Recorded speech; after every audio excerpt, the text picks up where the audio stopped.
हमने जो chapter start करे वो आपके पास क्या है, वो आपके पास चिकन पॉक्स के बारे में। सही है, चैप्टर नंबर 17 है ये आपके पास। अच्छा, हमने जो थे इससे प्रीवियस लेक्चर में करा था कि चिकन पॉक्स आपके पास क्या है, इसकी etiology, cause, incubation period, clinical features, complication, prevention, treatment, इन सारी चीज़ों को हमने डिस्कस किया था। और साथ ही हमने जो थे मम्स, तो उसकी इन्वेस्टिगेशन वगैरह, प्रिवेंशन, ट्रीटमेंट, इन चीज़ों को, और टाइफाइड को, और आपके पास जो फूड पॉइजनिंग होती है, बेसिलरी डायसेंट्री, इस चीज़ों को हमने क्या किया था, डिस्कस किया था। सही है। अच्छा, अब हम बात करेंगे किस चीज़ की, नेक्स्ट हम बात करते हैं ट्यूबरक्लोसिस की, टीबी की। सही है। तो टीबी आपके पास जो होती है एक बैक्टीरिया की वजह से होती है, जिसको हम क्या बोलते हैं, माइकोबैक्टीरियम ट्यूबरक्लोसिस उसको हम बोलते हैं। सही है। ये बैक्टीरिया अटैक करते हैं आपके लंग वगैरह को और डैमेज करते हैं मुख्तलिफ बॉडी पार्ट्स वगैरह को। सही है। तो जो टीबी होती है ये आपके पास स्प्रेड होती है एयर वगैरह में। जब पर्सन जो होते हैं, जो टीबी वाला पर्सन होता है, वो या तो कफ करता है, स्नीज करता है, या टॉक करता है, तो ये क्या होती है, जो एयर ड्रॉपलेट्स वगैरह होती है उसमें आपके पास जो टीबी होती है, उसे जो इन्फेक्टेड वो है पार्टिकल्स, वो जाके हेल्दी वन में चले जाते हैं। सही है। और इसी तरह दूसरा बंदा भी आपके पास क्या होता है, अफेक्टेड होता है। सही है। अच्छा, जब आपको टीबी होगी तो आपके पास क्या होगा, कौन से सिम्टम प्रेजेंट करेगा बंदा। सही है। आपके पास लो ग्रेड फीवर होगा। सही है। नाइट स्वेटिंग वगैरह होगी और बॉडी वेट लॉस होगा आपके पास। सही है। अच्छा, नेक्स्ट हम बात करते हैं मुख्तलिफ टाइप्स ऑफ टीबी की। इसमें आपके पास एक एक्स्ट्रा पल्मोनरी आ जाती है, एक आपके पास जो होती है टाइप्स ऑफ टीबी की अगर हम बात करें। सही है। तो हमारे पास जो होती है एक एक्स्ट्रा पल्मोनरी आ जाती है, जो कि अफेक्ट करती है अदर एरिया को देन लंग्स। सही है। लंग्स के अलावा अदर एरियाज को अफेक्ट करती है, जैसे कि इंटेस्टाइन वगैरह हो गया, बोन टीबी हो गई। सही है। अच्छा, नेक्स्ट हम बात कर लेते हैं पल्मोनरी की। पल्मोनरी में हम क्या करते हैं, अफेक्ट करते हैं लंग्स वगैरह को। सही है।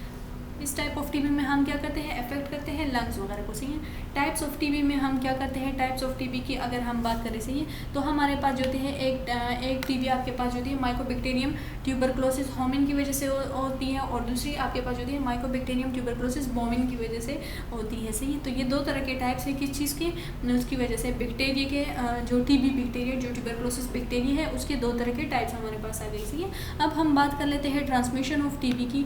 टीबी आपके पास जो एयरबोर्न पार्टिकल्स वगैरह होते हैं उसके थ्रू आपके पास ट्रांसमिट होती है, जो ड्रॉपलेट न्यूक्लियाई वगैरह में ये आपके पास होते हैं। सही 1 to 5 माइक्रोन डायमीटर उसका वो होता है। सही है। इन्फेक्शियस ड्रॉपलेट वगैरह आपके पास क्या होती है, ये आपके पास जो न्यूक्लियाई वो जनरेट कर लेती है। सही है। जब आप जो थे पल्मोनरी और लेरिंजियल टीबी जो होती है डिजीज़, ये आपके पास वो है जब आप कफ कर लेते हो, स्नीज कर लेते हो। सही है। या फिर जो टॉकिंग वगैरह के दौरान आपके पास क्या होती है, ड्रॉपलेट वगैरह मुंह से निकलती है ड्यूरिंग रिस्पायरेशन वगैरह, और वो जाके एयर वगैरह में जाके कोई भी उसको इनहेल कर सकता है ईजिली। सही है। और ये इसी तरह पर्सन टू पर्सन स्प्रेड हो सकती है। सही है। अच्छा, नेक्स्ट हम बात कर लेते हैं क्लिनिकल फीचर्स की।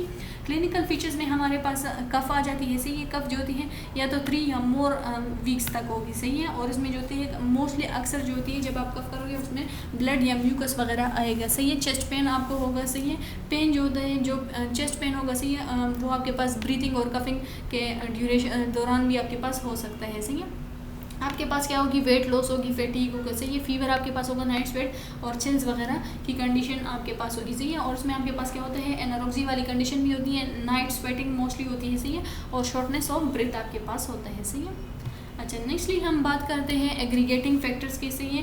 कौन कौन से फैक्टर है जो कि इस चीज़ को और ज़्यादा करती है। सही है। अगर आप जो हैं ओवर क्राउडेड एरिया में जा रहे हो। सही है। तो ज़्यादा से ज़्यादा पॉपुलेशन अफेक्टेड होगी। सही है। पुअर सैनिटेशन, अगर आप प्रॉपर्ली हाइजीन का ख्याल नहीं रख रहे, न्यूट्रिशन वगैरह का ख्याल नहीं रख रहे। सही है। इनएडिक्वेट हेल्थ स्टेटस है आपका। सही है। तो एज रिजल्ट आपके पास क्या होगी, आप में ये चीज़ जो होती है वो और बढ़ेगी। सही है।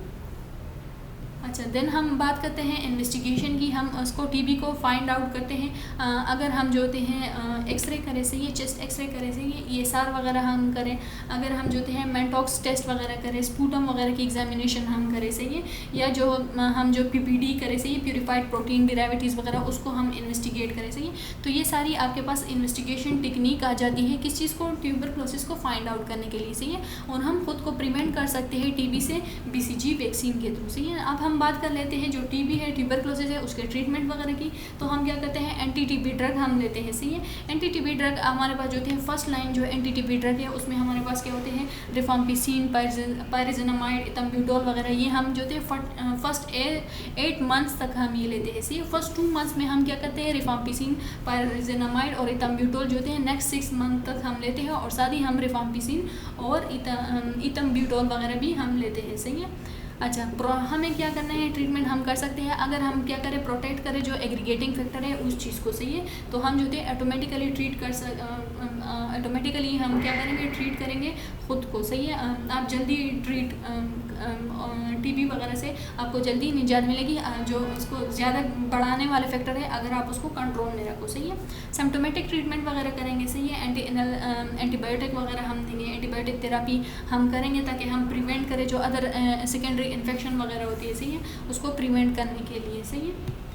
अच्छा, नेक्स्ट हम बात करते हैं पोलियोमाइलाइटिस वगैरह की, सही है। पोलियोमाइलाइटिस आपके पास क्या है, ये आपके पास जो होते हैं कॉमनली इसको हम शॉर्टन टू पोलियो ये भी वो करते हैं, सही है। ये इन्फेक्शियस डिजीज़ है जो कि पोलियो वायरस की वजह से होती है, सही है। और अराउंड द वर्ल्ड ये आपके पास तकरीबन 0.5% केसेस इसके सामने आते हैं। ये 0.5% केसेस जो होते हैं वो आपके पास सेंट्रल नर्व सिस्टम को अफेक्ट करते हैं, मसल वीकनेस उसमें होती है, सही है। फ्लैसिड पैरालिसिस जिसको हम बोलते हैं, सही है, वो उसमें होते हैं, सही है।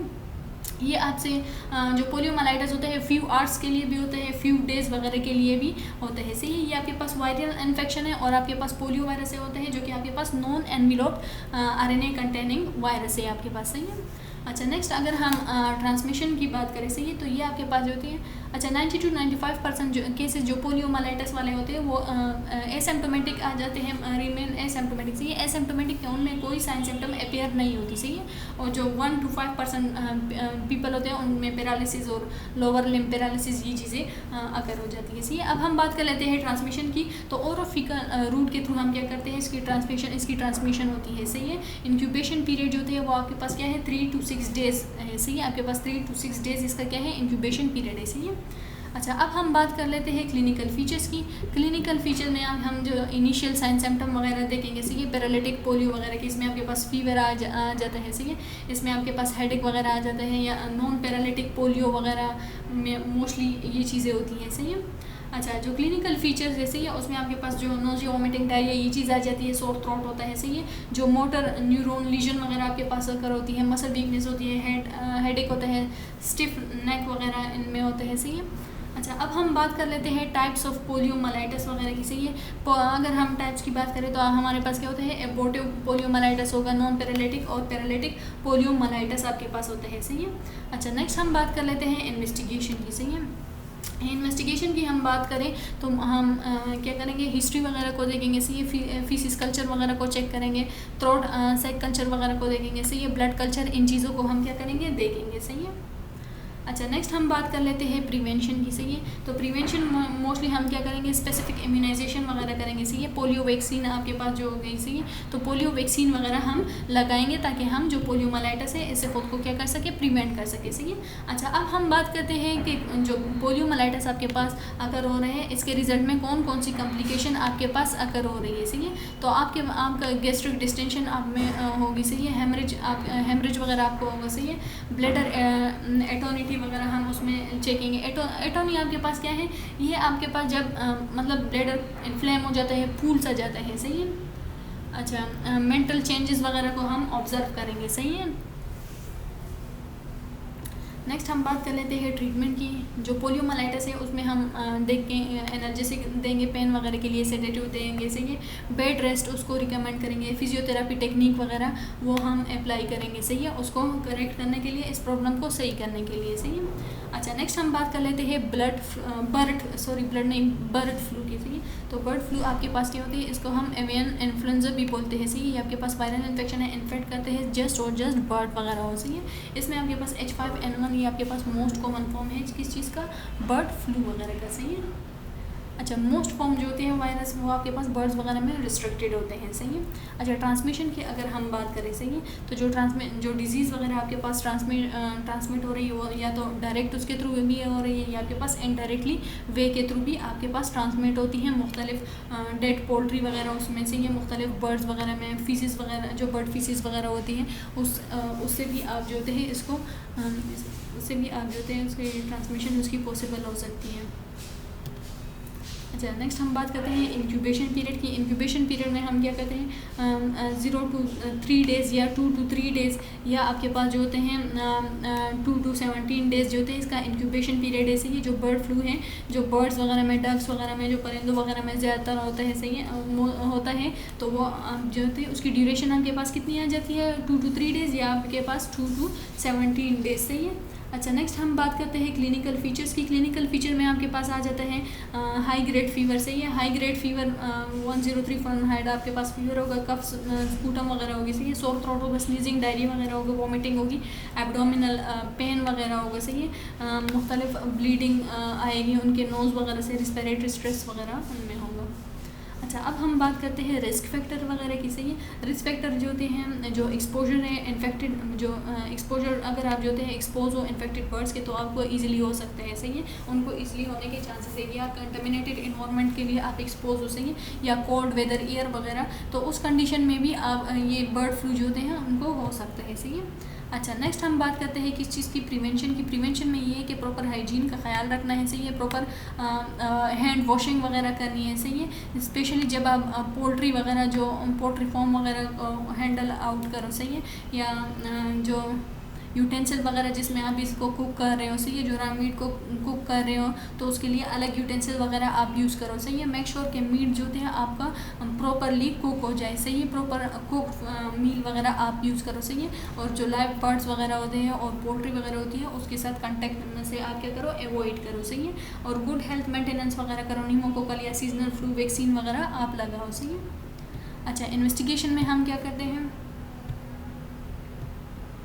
अच्छा, नेक्स्ट हम क्या करते हैं, इन्वेस्टिगेशन करते हैं। इन्वेस्टिगेशन में हम चेस्ट एक्सट्रा करते हैं। सही है, थ्रोट स्वाब वगैरह, ब्लड कल्चर वगैरह हम करते हैं इस चीज़ को डिटेक्ट करने के लिए। सही है, बर्ड फ्लू वगैरह को, उसके प्रॉपर काजेज़ वगैरह को डिटेक्ट करने के लिए। सही है। अच्छा, देन हम ट्रीटमेंट करते हैं। ट्रीटमेंट में हम जो है एक जनरल ट्रीटमेंट करते हैं। सही है, देन हम उसमें रेस्ट वगैरह ये चीज़ें रिकमेंड करते हैं। सही है, हेल्थ स्टफ़ का ईट करने का उनको बोलते हैं। सही है, कि आप हेल्थ स्टफ़ वगैरह ईट करो। मेडिकेशन वगैरह जो कि आप ट्रीट करें फीवर वगैरह को, पेन वगैरह को, लाइक एस्पिरिन, पैरासीटामोल, वो हम इनको देते हैं। सही है। अच्छा, स्पेसिफिक ट्रीटमेंट में हम क्या करते हैं, इनकी एंटीवायरल मेडिकेशन करते हैं। सही है, ऑसलेट मीवर, ज़ेनामीवर, ये सारी जो ड्रग्स वगैरह मेंशन है, ये हम देते हैं इस चीज़ में। सही है, बर्ड फ्लू वगैरह में। और अगर नमूनिया जैसी कॉम्प्लिकेशन आपके पास अगर हो रही है, उसको हम एंटीबायोटिक से ट्रीट करेंगे। सही है। अच्छा, नेक्स्ट हम बात कर लेते हैं डेंगू की। डेंगू आपके पास फीवर है। सही है, मॉस्किटो बोर्न ट्रॉपिकल डिजीज़ वगैरह है। सही है, डेंगू वायरस से होता है। सही है।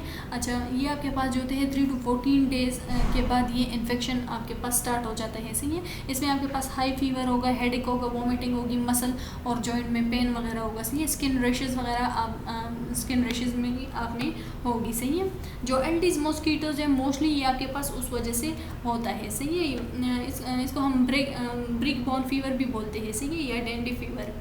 अच्छा, ये आपके पास जो होते हैं 1 to 2 जो वेस्ट नाइल फीवर वायरस, ये उसकी एग्जांपल है। सही है, ये आपके पास जो एक्टिव मॉस्किटो सीज़न होता है, वार्म वेदर होते हैं मोस्टली, उधर आपके पास क्या होता है, ये डेंगू वाले एंडेमिक एपिडेमिक वगैरह आ जाता है। सही है, उस टाइम पे ये डिजीज़ बढ़ जाती है। सही है।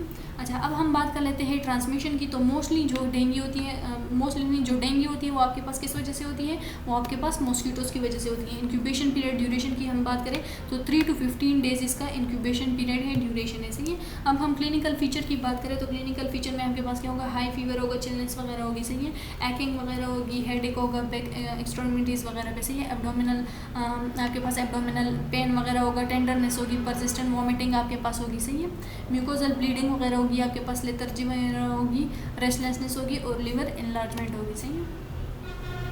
अच्छा, इन्वेस्टिगेशन में हम क्या करेंगे, SM1 को देखेंगे, CBC जो कंप्लीट ब्लड काउंट है उसको चेक करेंगे। सही है, ताकि हम जो लो वाइट ब्लड सेल्स वगैरह हैं उस चीज़ को हम देख सकें। सही है, उसका उनको हम नोट कर सकें।